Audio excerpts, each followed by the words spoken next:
सेनपुर से है। सेनपुर, अच्छा।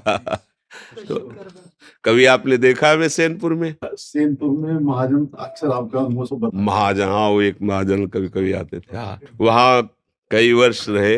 बाबा सरकार की तपोभूमि श्री स्वामी मगनानंद सरस्वती। हाँ, उस समय केवल हम दो लोग ही थे पूरे पूरे बगीचे में। एक पंजीरी बाबा पीछे थे और आगे हम थे। दिन में कभी कोई गंगा स्नान करने आ जाए, 24 घंटे में 2 रोटी और अरहर की दाल, इतना ही भोजन में वहां था ही नहीं कुछ। कभी दूध फल फूल किसी का आना जाना कुछ नहीं। मोटी 2 रोटी, एक पुजारी आते थे किसी गांव से, तो वो बना देते थे, तो 2 रोटी और इतनी दाल रख के चले जाते। उन्होंने कहा था 24 घंटे में कभी हम ले लेंगे तो रसोई में रख के चले जाते, बस इतना ही पाना था, 2 रोटी 24। और सांप बिच्छी तो वहां अब पता नहीं है कि नहीं, पीछे ऐसे थे जैसे चीता होते ना, ऐसे हजारों सांप, हजारों बिच्छियां। उस समय तो किसी का आला जला था, रात दिन भजन में। वहाँ बड़ा तपोभूमि है, पर बहुत पावन भूमि है।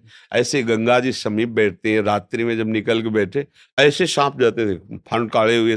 बस ये दृढ़ निश्चय था कि अगर प्रारब्ध में इसको काटना है तो कहीं भी बैठो काट लेगा, अगर प्रारब्ध में नहीं तो नहीं। तो पास से निकल जाते थे, पद्मासन लगाए जैसे बैठे, ऐसे जटाए थी, ऐसे डाले रात्रि में। जहाँ पशु के नीचे बैठ करके वो फूस की झोपड़ी बनाए थे, वो उसी जगह फिर वो उसका 6 महीने के अंदर हो गया था उसका। जी जी।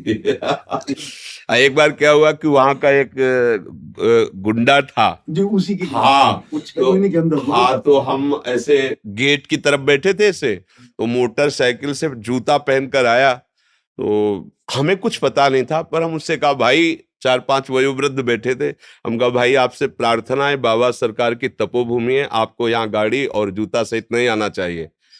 तो उसने गाड़ी खड़ी की, हमारी तरफ ऐसे देखा जैसे शेर अपने शिकार को देखता है।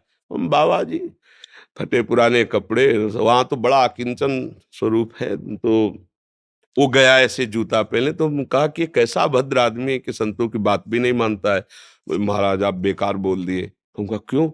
बोले मतलब 50 काटने वाला आदमी है, किसी को भी काट सकता है, किसी को मार सकता है, इसकी मतलब चलती है इस एरिया में, गंगा का किनारा है, किसी को भी काट के फेंक दे। हमें लगता है कि आपको नहीं बोलना चाहिए।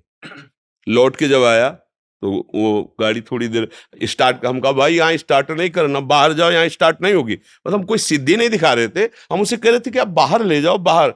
और वो लाख स्टार्ट किया लेकिन स्टार्ट नहीं हुई। तो हमने उससे कहा कि एक पावर है जिसको तुम जानते नहीं, बाहर जाओ यहाँ। तो चला गया। दूसरे दिन हम उसी अशोक के नीचे, जो बड़ा अशोक जहाँ झोपड़ी बनी है, गंगा स्नान करके आकर के फिर बैठते थे। तो बैठे थे तो पादुका से पत्तों की खनक होती है, तो ऐसे लगा कि कोई आ रहा है, और वहां आदेश था कि कोई भी गंगा स्नान करने आए उधर ना आवे। तो कहा हो सकता है पुजारी जी ने ना बताया हो। तो ऐसे दृष्टि गई तो देखा वही आदमी। तो थोड़ा मन में आया कि क्रूर स्वभाव का आदमी, पता नहीं चला। शांत बैठे रहे। उन्होंने देखा, ए बाबा, कहा जी, ऐसे कहा जी। तो उसने पहले पिस्तौल निकाली और सामने रखा, बोले इसको जानते हो? हम कहा इतना तो जानते हैं कि ऐसे गोली चलती है। फिर उसने करोली चाकू निकाली, सामने रखा, बोला इसको जानते हो? हम कहा तीसरा निकालने के पहले हम इसको दिखा दे। कमंडल खोला और गंगा जल दिखाया। हम कहा इसको जानते हो? हम कहा तू है और हम है। और हाथ में गंगा जल लिया। हम कहा उठा पिस्तौल, दूसरा नहीं है, और चाकू उठा। अगर हमने संकल्प कर दिया तो तू अगर अभी नष्ट ना हो जाए तो बता। हम तुमने कहा बाबा जियों को तुम खिलवाड़ समझता है क्या? पिस्तौल ली, चली गई। आपने जल लिया, उसी जल में फिर समाहित हो गया। तो भागवतिक बल एक अलौकिक बल होता है।